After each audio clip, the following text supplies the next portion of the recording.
Shalom, Bapak Ibu, selamat datang di edisi pengajaran kali ini. Kalau saudara sudah siap untuk belajar, mari saya undang saudara untuk buka bersama dengan saya dalam Yosua pasal yang pertama ayat yang ke-8.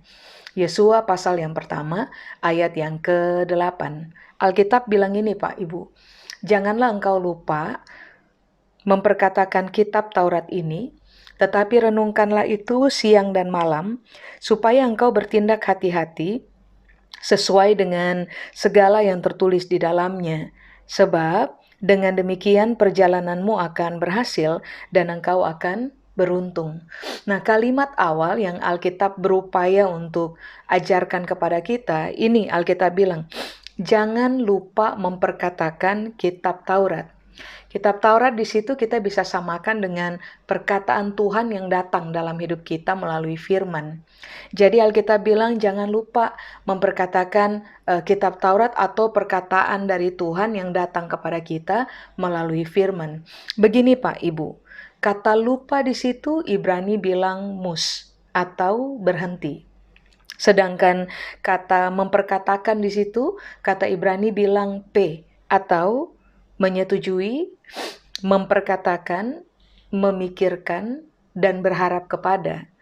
Berarti kalau Alkitab bilang gini, janganlah engkau lupa memperkatakan kitab Taurat ini, yang Alkitab lagi berupaya untuk komunikasikan adalah begini. Jangan sampai saudara dan saya berhenti menyetujui firman yang datang dari Tuhan kepada kehidupannya kita. Jangan sampai saudara dan saya berhenti untuk memperkatakan firman Tuhan yang datang dari Tuhan untuk kehidupan saudara dan saya. Jangan juga saudara dan saya berhenti untuk memikirkan apa yang merupakan perkataan Tuhan dari firman-Nya, dan jangan juga sampai saudara dan saya berhenti untuk berharap kepada seluruh perkataan Tuhan yang bisa kita temukan di dalam firman Tuhan. Masalahnya begini Pak Ibu, banyak orang pada akhirnya karena berhadapan dengan realita kehidupan, berhadapan dengan tekanan-tekanan yang harus kita lihat dalam keseharian, banyak orang pada akhirnya terbentur pada kondisi begini. Tidak lagi menyetujui apa yang firman Tuhan ajar. Tidak lagi berani memperkatakan apa yang firman Tuhan ajar. Tidak lagi berani mengolah di dalam pemikiran kita apa yang firman Tuhan ajar. Bahkan begini, gak lagi berani untuk berharap kepada perkataan Tuhan atau firman Tuhan yang telah diajarkan kepada kita. Nah, ayat ini mengajarkan kepada saudara dan saya, mengingatkan kepada saudara dan saya untuk begini. Whatever takes, apapun yang terjadi, jangan pernah berhenti bersetuju dengan apa saja kata Tuhan melalui firman-Nya dalam kehidupan saudara dan saya. Begini Pak Ibu, hal yang saudara dan saya harus selalu terus-menerus kasih ingat untuk diri sendiri adalah bahwa begini, perkataan Tuhan itu hebat. Perkataan Tuhan atau firman Tuhan itu ajaib. Hanya perkataan itu saja yang punya kuasa untuk menciptakan apa saja yang gak ada menjadi ada dalam kehidupan kita.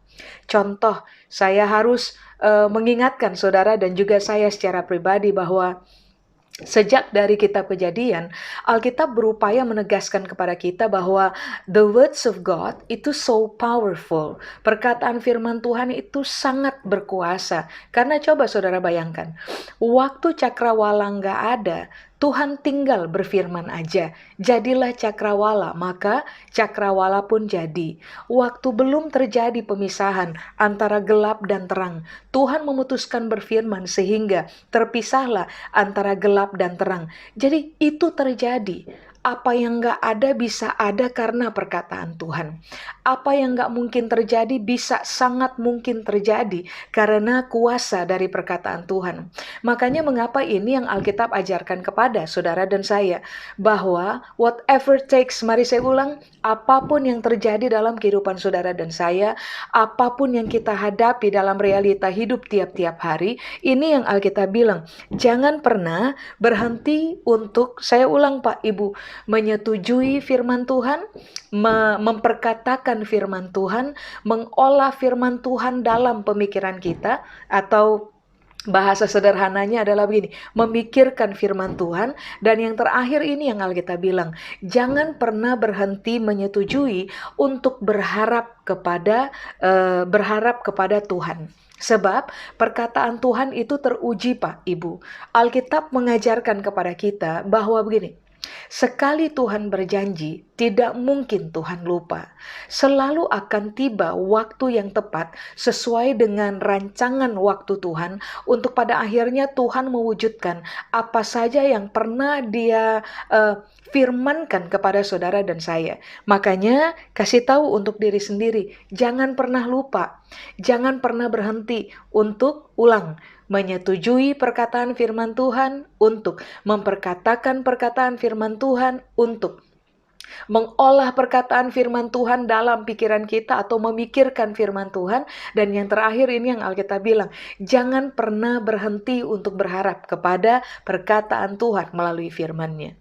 Amin. Nah, begini, ada kalimat lanjutan yang Alkitab bilang begini, janganlah engkau lupa memperkatakan kitab Taurat ini, tetapi renungkanlah itu siang dan malam, Pak, Ibu. Nah, saudara dan saya perlu menyoroti kalimat penting itu, siang dan malam. Siang dan malam pada ayat ini itu mengacu kepada realita keseharian. Berarti kan begini, Alkitab tidak pernah memberitahukan kepada saudara dan saya bahwa merenungkan firman itu harus dikerjakan cuman pagi hari saja.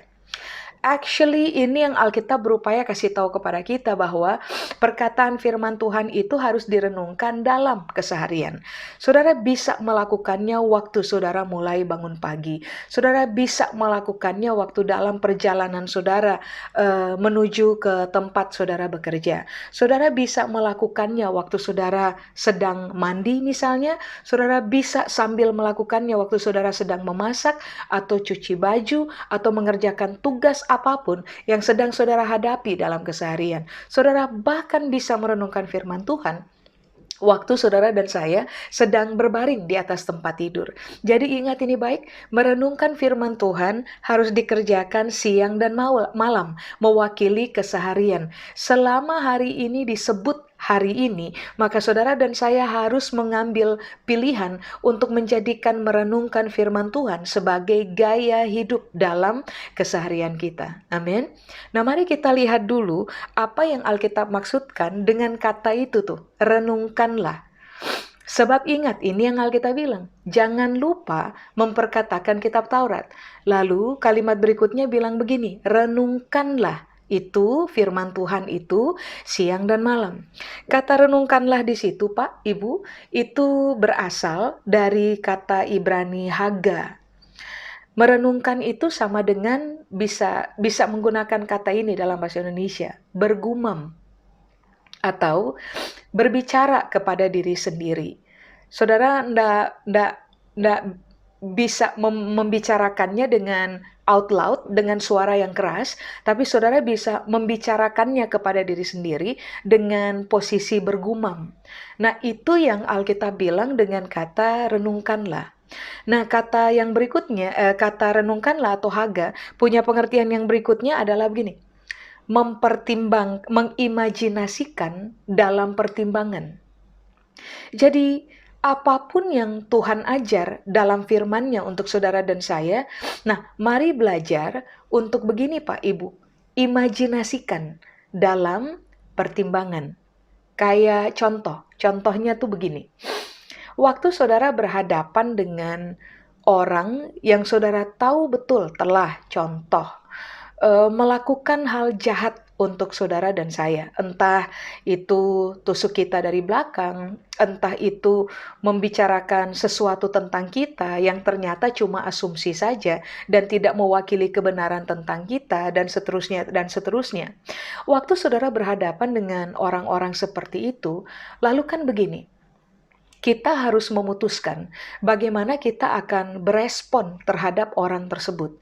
Nah, kata haga, merenungkan, itu artinya adalah begini, mengimajinasikan kebenaran dalam pertimbangan. Contoh, Yesus sendiri mengajar, jangan balas kejahatan dengan kejahatan, tetapi balaslah kejahatan dengan kebaikan. Nah, belajarlah untuk begini, menganalogi atau mengimajinasikan gitu.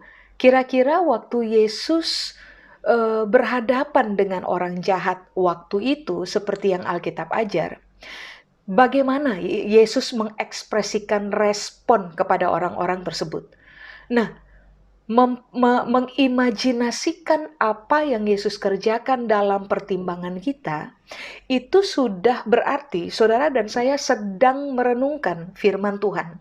Sehingga pada akhirnya dari mengimajinasikan apa yang Yesus kerjakan dalam pertimbangan kita, tentu saja dalam pikiran kita, maka saudara dan saya akan pada akhirnya berhasil menemukan kesimpulan dari imajinasi kita tentang apa yang Kristus kerjakan, sehingga pada akhirnya saudara dan saya bisa berani tuh setuju dengan apa yang Yesus kerjakan, dan pada akhirnya kita akan mengerjakan hal yang sama.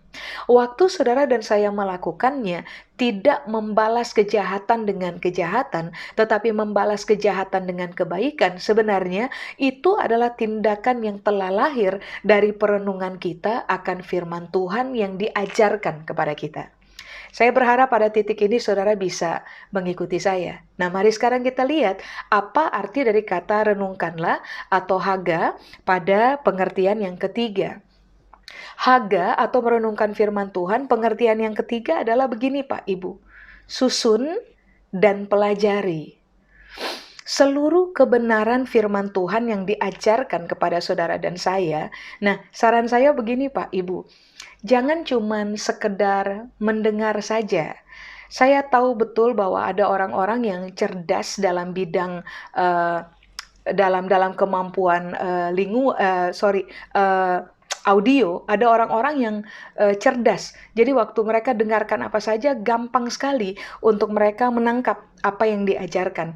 Begini, itu betul, itu hebat gitu. Tetapi kan tidak semua orang memiliki kemampuan untuk langsung paham berdasarkan apa yang kita dengar. Begitu. Makanya cara terbaik untuk supaya saudara dan saya bisa merenungkan firman Tuhan, nah ini yang Alkitab ajar. Apapun yang saudara dan saya dengar, ini yang harus kita buat Pak, Ibu. Susun, tulis, lalu kemudian pelajari apa yang kita dengar, pelajari apa yang sudah kita susun berdasarkan pembelajaran yang dari firman Tuhan yang datang pada kita. Artinya kan begini, kalau ada orang yang mengajarkan kebenaran firman Tuhan kepada saudara, dengarkan, catat, susun menjadi sebuah berpindah dari satu kebenaran kepada kebenaran berikutnya, lalu kemudian pelajari Pak Ibu. Sebab saudara dan saya akan sangat tertolong ketika kita membangun kebiasaan sementara belajar, dengarkan dengan seksama untuk kepentingan memahami, tetapi juga begini, catat, susun, poin per poin, kebenaran demi kebenaran, lalu pelajari, supaya akhirnya pemahaman kita itu menjadi semakin kuat terhadap seluruh kebenaran yang diajarkan kepada kita, Pak Ibu. Entah kita sedang mendengarkan pengajaran dari seseorang yang mengajar kita, atau kita sedang merenungkan firman Tuhan dalam keseharian kita, antara kita dengan Tuhan berdasarkan pertolongan Roh Kudus buat kita. Amin. Jadi saya ulang Pak Ibu, saya menyarankan saudara untuk terbiasa kalau dengar firman atau baca firman, siapkan bolpen atau pensil, siapkan kertas atau buku, lalu susun, lalu pelajari ulang. Amin. Sebab begini, kita ini bukan orang yang bisa mengingat segala sesuatu hanya dengan sekali mendengar saja. Tidak semua orang punya kemampuan itu. Makanya kita harus mengambil average, sebuah tindakan rata-rata, di mana kita akan susun kebenaran yang kita pelajari, kebenaran yang kita dengar, lalu kita pelajari ulang, dan pelajari lagi, sampai kita paham berdasarkan apa yang kita catat. Lalu begini, pemahaman itu akan mendarah daging dalam hidup kita, sehingga saudara dan saya akan sangat dimudahkan untuk memahami firman Tuhan, lalu kemudian mengerjakannya dalam hidup kita tiap-tiap hari. Amin. Makanya kalau saudara mau nonton video ini, di awal kan ada ditulis step yang kedua adalah mencatat gitu. Mempersiapkan diri, fokus dengarkan firman Tuhan, lalu catat, lalu lakukan firman Tuhan dan latihan tiap hari sampai pada akhirnya saudara dan saya jadi ahli one day at a time untuk mengerjakan firman Tuhan. Amin. Nah, haga atau renungkanlah, pengertian yang keempat adalah begini, membicarakannya. Jadi contoh, kalau saudara dan saya baca firman hari ini atau dengarkan pengajaran hari ini, salah satu bukti bahwa kita sedang merenungkan firman adalah dengan cara begini, membicarakannya kepada orang lain. Tadi di pengertian yang pertama adalah kita bergumam, mengulang apa yang kita pahami untuk diri sendiri. Yang kedua, begini, imajinasikan firman Tuhan dalam pertimbangan kita di pikiran, supaya pada akhirnya kita bisa mengerjakan apa yang kita imajinasikan dari kebenaran yang diajarkan kepada kita. Yang ketiga tadi bagaimana? Susun semua poin benar yang telah kita pelajari, lalu pelajari ulang, lalu pahami, lalu kerjakan. Tetapi yang keempat, merenungkan artinya, saya ulang, saudara harus memperkatakannya. Contoh sederhana, kalau hari ini saudara belajar firman Tuhan, lalu saudara menemukan rema atau sebuah perkataan yang sangat hidup bagi saudara, yang sangat membekas dalam pemikiran saudara, lalu kemudian perkataan itu terus-menerus mempengaruhi isi pemikiran saudara. Nah, saudara dan saya disebut sebagai orang yang sedang merenungkan firman Tuhan, itu pada poin begini secara natural. Waktu saudara dan saya ketemu dengan orang, dengan teman baiknya kita, dengan sahabatnya kita, waktu kita lagi breakfast sama-sama, atau kita lagi lunch sama-sama, atau kita mungkin lagi masak sama-sama, driving sama-sama, saudara dan saya bisa ngomong begini untuk temannya kita, tahu nggak? Hari ini tuh saya ada baca firman Tuhan, dan firman Tuhan tuh hari ini bilang untuk saya bahwa janganlah hendaknya engkau khawatir tentang apapun juga, tetapi nyatakanlah dalam segala hal keinginanmu kepada Allah dalam doa dan permohonan dengan ucapan syukur. Nah, lalu saudara bisa bilang kepada teman saudara, hari ini saya memutuskan bahwa saya harus berhenti mengembangkan kekhawatiran dalam diri. Saya akhirnya belajar bahwa kalau sampai khawatir itu datang pada saya, maka saya akan mengkomunikasikan apa saja yang mendatangkan kekhawatiran di dalam diri saya akan langsung mengkomunikasikannya kepada Tuhan. Saya akan berdoa, akan berbicara, akan cerita apa aja isi hati saya, pertimbangan saya kepada Tuhan. Dan di atas semuanya saya akan latih diri saya untuk bersyukur kepada Tuhan. Sebab saya tahu bahwa Tuhan akan memberikan pertolongan kepada saya tepat pada waktunya. Kekhawatiran saya tidak berdasar karena sebenarnya saya punya Tuhan yang bisa diandalkan. Tahukah saudara, waktu saudara mengucapkan itu perkataan, saudara dan saya sebenarnya sedang ada pada prosesi merenungkan firman Tuhan. Amin. Makanya itu yang tadi saya bilang, merenungkan firman Tuhan tuh sebenarnya kita bisa kerjakan anytime Pak Ibu, pada waktu apapun dalam keseharian kita gitu. Tidak harus cuman merenungkan firman Tuhan nongkrongnya di kamar aja Pak. Enggak Ibu, enggak. Merenungkan firman Tuhan kita bisa kerjakan di mana saja, sambil melakukan apa saja, saat berhadapan dengan siapa saja. Saudara dan saya bisa merenungkan firman Tuhan. Lalu kata haga atau renungkanlah, itu arti yang berikutnya adalah begini, memikirkannya dalam perenungan. Berkaitan erat dengan yang tadi tuh, mengimajinasikan dalam pertimbangan. Jadi, pastikan untuk latih diri begini Pak Ibu, daripada kita isi pemikiran kita, perenungan kita, dengan hal-hal yang tidak akan membangun saudara dan saya, dengan hal-hal yang akan menggiring kita kepada kekecewaan, kepahitan, kemarahan, dan seterusnya, pemikiran yang sia-sia. Nah ini yang Alkitab ajarkan, renungkanlah atau haga artinya, pikirkanlah dan renungkanlah itu, imajinasikan dalam pertimbangan, supaya inventaris pada pemikiran kita, itu isinya adalah seperti yang kita Filipi pasal 4 ayat 8 bilang, isinya akan kita latih, isi dari pemikiran dan perenungan kita, isinya atau kontennya haruslah adalah semua hal-hal yang benar, manis, adil, suci, mulia, sedap didengar, disebut kebajikan, dan patut dipuji. Nah, waktu saudara dan saya mengisi konten berpikir kita dengan cara begini, merenungkan, memikirkan, apa yang benar yang Alkitab ajar kepada kita, pada momen itu saudara dan saya sebenarnya sedang merenungkan firman Tuhan. Lalu, pengertian yang terakhir dari kata renungkanlah atau haga adalah ini Pak, Ibu.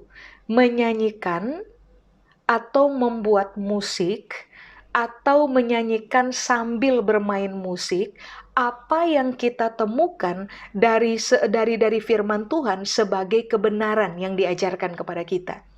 Kayak contoh, waktu Bapak Ibu merenungkan, membaca Mazmur pasal 23 ayat 1 sampai dengan ayat 6, perikop itu, pasal itu menjadi sangat berpengaruh, menguatkan kita, memberikan kepada kita keyakinan, menampilkan iman muncul di dalam kita. Nah, merenungkan firman Tuhan itu bisa dikerjakan dengan cara ini. Waktu saudara, misalnya, saudara lagi potong wortel gitu, saudara bisa sambil menyanyikan, Tuhan adalah gembalaku, dan seterusnya dan seterusnya. Tahukah saudara bahwa itu adalah apa yang Alkitab maksudkan dengan kata renungkanlah?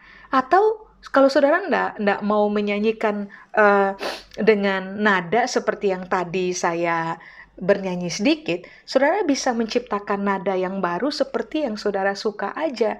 Makanya begini, semua orang yang disebut merenungkan firman Tuhan adalah orang-orang yang begini.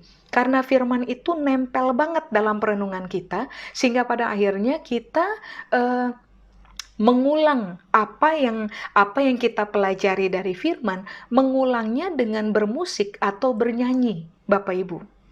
Makanya kan saudara masih ingat kitab Mazmur itu pernah keluarkan ayat ini, nyanyikanlah nyanyian baru untuk Tuhan. Begini Pak Ibu, tidak semua orang mahir menciptakan lagu keren, gitu, nggak semua orang. Nah, di dalam kekristenan sendiri kita punya banyak sekali lagu keren yang sedang begini, cuma mengulang apa kata firman yang telah diaransemen dengan sangat baik, liriknya diciptakan dengan sangat bagus, lalu kemudian digabungkan menjadi sebuah lagu yang sangat enak didengar, membuat kita semakin respect kepada Tuhan. Begini, ada banyak pencipta lagu di dalam musik kekristenan ini yang hebat, yang sangat diurapi. Tetapi kan kita juga sadar Pak Ibu, bahwa tidak semua orang mampu untuk membuat atau menciptakan lagu yang keren banget gitu. Enggak gitu. Saya pribadi Pak Ibu, ya sedikit banyak saya bisa bernyanyi. Tetapi untuk menciptakan lagu itu saya harus ngaku tuh, saya secara pribadi sangat menghargai pencipta-pencipta lagu yang bisa menciptakan lagu keren, tentu saja karena pertolongan dari Roh Kudus. Karena begini, saya menyadari betul bahwa saya tidak punya kemampuan yang hebat untuk menciptakan lagu. Makanya dalam keseharian, seringkali in a private moment, pada waktu-waktu pribadi, saya suka bernyanyi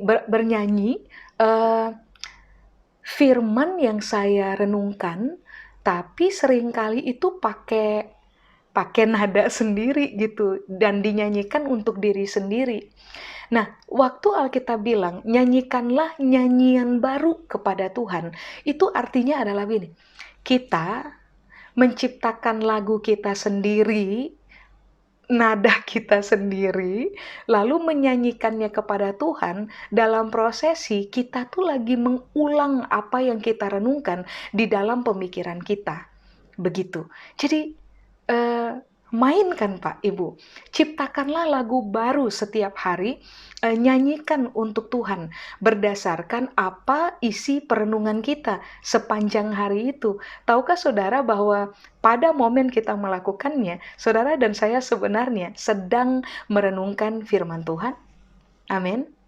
Coba saudara perhatikan, kata haga atau renungkanlah, itu kan, mari saya ulang ya, bergumam, mengimajinasikan kebenaran dalam pertimbangan, memikirkan dan merenungkan, mempelajari lalu susun, susun lalu pelajari, supaya kita menjadi semakin paham, lalu bicarakan, sharingkan kepada orang lain, lalu nyanyikan, bikin musik, nyanyikan kepada Tuhan, nyanyikan untuk diri sendiri, ulang dan ulang dan ulang, supaya isi pemikiran kita itu sangat didrive oleh kebenaran yang Tuhan ajar untuk kehidupan kita dalam keseharian, Pak Ibu. Nah begini, mengapa merenungkan firman penting? Sebab Alkitab bilang, supaya, Yesua pasal 1 ayat 8, supaya engkau bertindak hati-hati sesuai dengan segala yang tertulis di dalamnya. Berarti kan Alkitab bilang begini, kalau orang tidak mengisi perenungan mereka, isi pikir mereka dengan kebenaran, maka biasanya yang akan terjadi adalah begini, tindakan yang kita ekspresikan dalam keseharian bukanlah tindakan yang mewakili kehati-hatian. Begitu Pak Ibu, contoh. Kita bisa bicara sembarangan, kita bisa berpikir sembarangan, kita bisa bersikap sembarangan, kita bisa mempertontonkan kelakuan sembarangan, kita bisa memperlakukan orang lain dengan sembarangan, tanpa pertimbangan, tanpa pengertian, tanpa kehati-hatian. Hal ini akan membuka peluang bagi saudara dan saya untuk menjadi penganiaya-penganiaya baru dalam hidup. Hal ini yang membuka peluang sehingga pada akhirnya saudara dan saya bisa menciptakan musuh dalam kehidupan.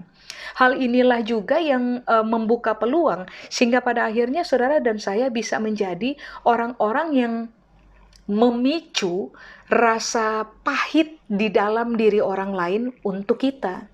Makanya kenapa ini yang Alkitab ajarkan kepada kita. Renungkan firman itu penting, itu inti Pak Ibu. Supaya saudara dan saya pada akhirnya akan dikenal sebagai orang yang suka berhati-hati bertindak, berhati-hati berpikir, berhati-hati bicara, berhati-hati menimbang, berhati-hati memilih, berhati-hati memutuskan, berhati-hati bersikap, berhati-hati memberikan respon, berhati-hati memperlakukan orang lain, dan seterusnya Pak Ibu. Sebab ternyata kehati-hatian itu penting. Begini Pak Ibu, Yosua pasal 1 ayat 8 bilang, kalau saudara dan saya selalu terbiasa menyetujui, tidak berhenti menyetujui Tuhan punya firman, tidak berhenti memperkatakan Tuhan punya firman, tidak berhenti memikirkan, mengolah pemikiran kita supaya pikiran kita dikuasai oleh firman, tidak berhenti berharap kepada firman Tuhan. Lalu kita renungkan terus-menerus firman Tuhan, kehati-hatian akan muncul naturally dalam kehidupan saudara dan saya. Kenapa kita akhirnya secara natural akan terbiasa didapati sebagai orang yang hidup berhati-hati Pak Ibu? Sebab begini, firman Tuhan yang kita renungkan itu akan berubah menjadi pagar pembatas untuk kehidupan kita. Berubah menjadi satu jalur perjalanan yang akan kita pilih untuk kita jalani aja jalan yang ini, dan kita nggak mau menyimpang dari jalan yang ini. Firman Tuhan akan membuat kita sadar betul bahwa begini, ada batasan dalam bersikap, ada batasan dalam berkelakuan, ada batasan dalam berkata-kata. Jangan keluar jalur. Itu kehati-hatian. Ada batasan untuk memilih, ada batasan untuk mengembangkan isi pikir atau mengembangkan perenungan. Nah, itu ada batasan. Batasan itu adalah track buat kita. Firman Tuhan adalah track buat kita. Semua orang yang keluar dari track pasti akan bahaya, gitu. Semua orang yang keluar dari track itu pasti celaka. Makanya kenapa ini yang Alkitab bilang, renungkan firman Pak Ibu. Renungkan firman. Firman Tuhan itu akan bisa menjadi saya ulang ya Pak, Ibu, pagar yang melindungi kita dari celaka. Bermainlah pada jalan ini saja. Hati-hatilah karena saudara dan saya sedang berjalan pada jalan yang paling benar, berhati-hatilah supaya kita tidak menyimpang dari ini jalan. Sewaktu saudara dan saya berhati-hati hidup, berhati-hati berkelakuan sesuai dengan apa yang firman Tuhan ajar kepada kita, begini, yang akan kita dapatkan dalam hidup Pak Ibu, Yosua pasal 1 ayat 8 bilang ada 2 hal. Begitu. 1, saudara dan saya akan berhasil. 2, saudara dan saya akan beruntung. Berarti Alkitab lagi bilang, kalau saudara dan saya tidak terbiasa merenungkan firman Tuhan, kita tidak akan pernah bertindak hati-hati dalam hidupnya kita. Kita akan sembarangan. Intinya kayak gitu Pak Ibu. Semua orang yang hidup sembarangan, maaf Pak Ibu, maaf, ini yang Alkitab bilang. Semua orang yang hidup sembarangan, seenaknya sendiri, tidak pakai aturan dalam kehidupan. Ini yang Alkitab bilang, gak akan berhasil dan gak akan beruntung. Setahu saya Pak Ibu, secara natural, semua orang tuh ingin sekali perjalanan kehidupan mereka akan dikenal sebagai perjalanan kehidupan yang berhasil dan perjalanan kehidupan yang beruntung. Nah, Alkitab rupa-rupanya sudah kasih tahu poin-poinnya. Bayangkan, poin yang pertama Alkitab bilang, jangan berhenti bersetuju dengan firman Tuhan. Saya ulang ya, jangan berhenti memikirkan firman Tuhan. Jangan berhenti mempelajari firman Tuhan, memperkatakan firman Tuhan. Dan yang terakhir, jangan berhenti berharap kepada firman Tuhan. Renungkan firman siang dan malam. Kata renungkan kita tadi sudah belajar. Lah, Alkitab bilang, 2, renungkan firman. 3, supaya engkau bertindak hati-hati sesuai dengan segala yang tertulis di dalamnya. 4, supaya perjalanan kamu 1 berhasil, 2 beruntung. Itu stagesnya, itu tahapannya Pak Ibu. Amin. Nah begini, mari kita lihat dulu apa yang Alkitab maksudkan dengan kata berhasil Pak Ibu. Kata berhasil di situ bahasa Ibrani bilang salah. Berhasil sama dengan salah, itu kata Ibrani. Salah itu artinya begini. Kalau kamu setuju dengan firman Tuhan, lalu merenungkan firman Tuhan dalam keseharian, lalu kamu bertindak hati-hati sesuai dengan segala yang tertulis di dalamnya, maka kamu akan berhasil. Salah artinya, maka kamu akan menjadi kuat, kamu akan berhasil sukses, kamu akan makmur. Enak kan artinya Pak Ibu? Enak banget artinya untuk didengar. Jadi ulang ya. Alkitab bilang, jangan lupa memperkatakan kitab Taurat, renungkan firman Tuhan siang dan malam, lalu bertindaklah hati-hati, hiduplah hati-hati, bicaralah hati-hati, bersikaplah hati-hati, and so, hati-hati, supaya saudara dan saya tambah lama tuh Alkitab bilang, dalam perjalanan hidupnya kita, tambah lama, saudara dan saya akan menjadi semakin kuat, saudara dan saya akan menjadi semakin berhasil, saudara dan saya akan menjadi semakin makmur. Itu saja pengertian dari kata berhasil atau salah? Tidak. Berhasil atau salah, pengertian yang kedua adalah begini. Saudara dan saya punya perjalanan, itu akan semakin mengalami kemajuan dan percepatan. Sementara yang lain lamban, Tuhan akan menolong kita dengan hikmat yang bersumber dari firman-Nya, sehingga pada akhirnya saudara dan saya akan mengalami kemajuan berpikir dan percepatan dalam apa saja yang kita kerjakan Pak Ibu. Lalu kemudian kata berhasil atau salah dalam bahasa Ibrani, itu arti yang berikutnya adalah begini, mendapatkan keuntungan. Berarti Alkitab bilang, semua orang yang merenungkan firman Tuhan tidak mungkin akan rugi dalam perjalanan hidupnya mereka. Amin. Makanya begini Pak Ibu, merenungkan firman itu inti. Jangan rangkul hal aksesoris dan membuang hal yang inti. Saudara dan saya harus berani untuk membuang hal aksesoris, lalu rangkul, cium, bergaul dengan, tidur dengan hal yang inti. Apa itu? Merenungkan firman Tuhan, Pak Ibu. Amin. Saya ulang. Semua orang yang merenungkan firman Tuhan akan sangat berhati-hati dalam perjalanan hidup mereka. Kehati-hatian inilah yang akan menolong saudara dan saya untuk tambah lama, tambah menjadi kuat dalam hidup. Tambah lama, saudara dan saya akan ditemukan sebagai orang yang berhasil sukses dalam hidup. Tambah lama, saudara dan saya akan bisa menikmati kemakmuran yang Tuhan percayakan kepada kita. Lalu, saudara dan saya akan mengalami progresivitas, kemajuan dalam apa saja yang kita terlibat di dalamnya. Lalu, saudara dan saya akan mengalami percepatan. Lalu, saudara dan saya akan mendapatkan keuntungan dalam hidup. Amin. Nah, yang berikutnya Alkitab bilang, siapa saja merenungkan firman Tuhan, maka yang terjadi adalah mereka akan bertindak sangat hati-hati sesuai dengan tuntunan yang Tuhan berikan kepada mereka, kepada saudara dan saya. Sehingga pada akhirnya, perjalanan kita akan berhasil satu, tapi yang berikutnya Alkitab bilang, perjalanan saudara dan saya akan beruntung. Kata beruntung di situ Pak, Ibu diambil dari kata sakal. Sakal tuh artinya adalah begini.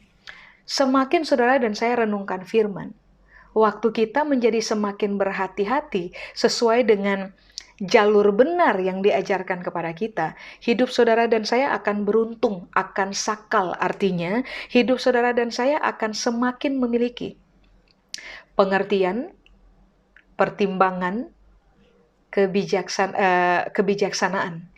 Berarti Alkitab bilang, orang beruntung sebenarnya adalah orang-orang yang semakin memiliki pengertian dalam hidup, semakin memiliki pertimbangan yang matang dalam hidup, atau mari saya mainkan kalimat ini, pertimbangan yang objektif dalam hidup, dan menjadi semakin bijaksana.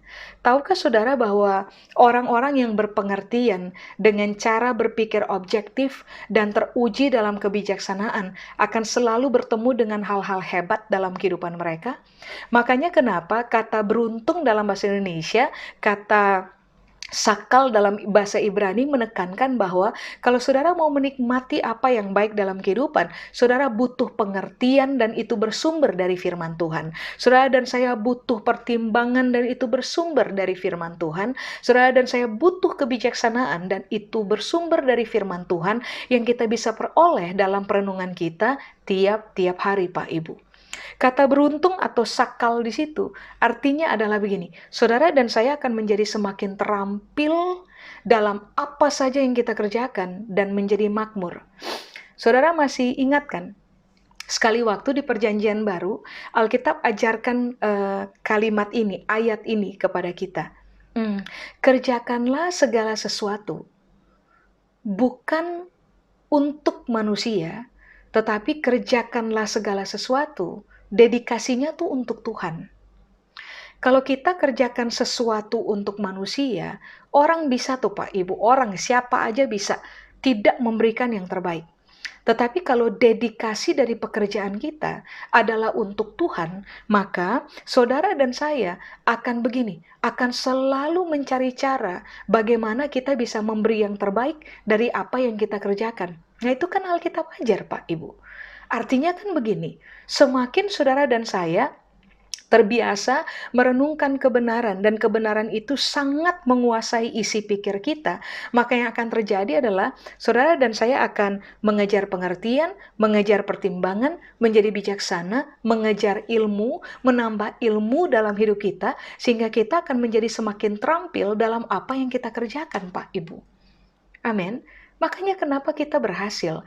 Karena memang semua orang yang terbiasa merenungkan firman dan bertemu dengan kebenaran, pada akhirnya, at the end, mereka itu akan menjadi semakin terampil dalam keterampilan apa saja yang tiap-tiap hari mereka harus diperhadapkan, tapi mereka juga menjadi orang-orang yang semakin terampil dalam kehidupan. Nah, kata beruntung bukan cuma terampil, makmur Pak Ibu, makmur. Saudara dan saya akan menerima hasil baik dalam hidup kita kalau kita terampil dalam pekerjaannya kita. Amin. Kalau dedikasi kita waktu bekerja adalah memberi yang paling baik yang bisa kita kerjakan. Semua orang yang serius bekerja, rajin bekerja, seperti kitab Amsal ajar, ulet bekerja, tidak malas, Alkitab ajar itu. Mereka akan menjadi orang-orang yang menikmati kemakmuran. Nah, makanya kenapa Alkitab bilang, renungkan firman. Karena dari firman, saudara dan saya akan mendapatkan semua hikmat hebat tuh. Sehingga pada akhirnya itu akan menggiring kita untuk menjadi semakin terampil dalam hidup. Dan siapa saja terampil dalam kehidupan dan terampil dalam apapun yang mereka kerjakan, mereka pasti makmur, Pak, Ibu, dalam hidup. Nah, kata beruntung atau sakal, pengertian yang terakhir adalah begini. Saudara dan saya akan memiliki insight atau apa ya bahasa Indonesianya? Tuntunan dari dalam atau sebuah keyakinan dari dalam untuk bisa melihat sesuatu yang jauh ke depan. Insight. Sebuah tuntunan atau keyakinan dari dalam yang orang nggak yakin tapi kita yakin. Nah, itu insight tuh. Sebuah kepastian yang nggak bisa dibantah, itu tuh kayak muncul di dalam kita, sehingga kita bisa yakin tuh bahwa nanti ke depan ini yang bakal jadi tuh. Nah, itu insight. Nah, rupanya ini yang Alkitab bilang. Kalau kamu merenungkan firman Tuhan, lalu kamu terbiasa bertindak hati-hati sesuai dengan segala yang tertulis di dalamnya, kamu berhasil, tadi kita udah bahas, tapi yang kedua, kamu beruntung, Pak, Ibu. Alkitab ajar begitu, saudara dan saya beruntung. Artinya, kita tambah lama akan tambah punya pengertian, kita tambah lama akan punya tambah pertimbangan yang objektif, kita tambah lama akan menjadi semakin bijak dalam hidup, saudara dan saya akan tambah lama, tambah terampil dalam apapun yang kita kerjakan dan hidupi. Lalu karena kita terampil, wajar saudara dan saya akhirnya menjadi makmur dalam kehidupan. Lalu begini, Tuhan akan menempatkan insight di dalam kita. Tuntunan, sebuah kepastian, sebuah keyakinan dari dalam, supaya begini, kita bisa melihat jauh ke depan. Pikiran kita bisa digiring jauh berpikir ke depan. Pertimbangan kita akan menjadi pertimbangan yang sampai kepada pertimbangan ke depan.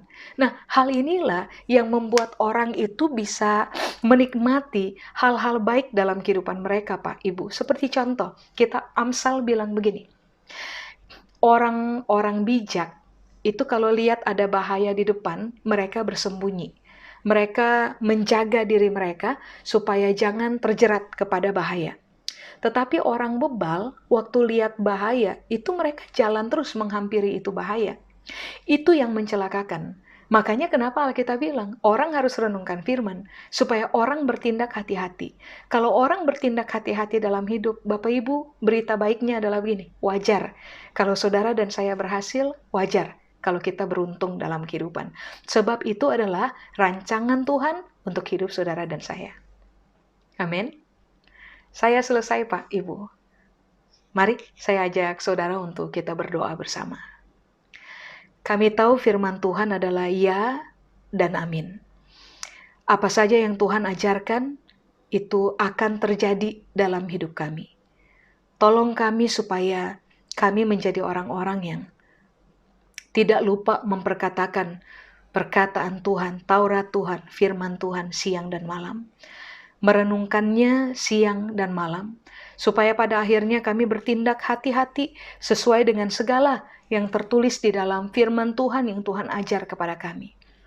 Supaya seumur hidup, dalam perjalanan kami akan melihat bagaimana Tuhan membuat kami berhasil dan bagaimana Tuhan membuat kami beruntung. Supaya pada akhirnya kami dapat bercerita kepada orang lain sebagai saksi hidup bahwa merenungkan firman Tuhan tidak pernah mendatangkan celaka buat kami. Merenungkan firman Tuhan mendatangkan keberhasilan dan keberuntungan untuk kehidupan kami. Seluruh kebenaran firman ini Tuhan materaikan dalam pertimbangan kami, dalam perenungan kami, supaya seumur hidup kami dikenal sebagai pelaku-pelaku kebenaran dan bukan hanya pendengar saja. Kepada Tuhan seluruh kemuliaan, berkat-Mu menyertai kami turun-temurun. Di dalam nama Yesus kami berdoa. Amin.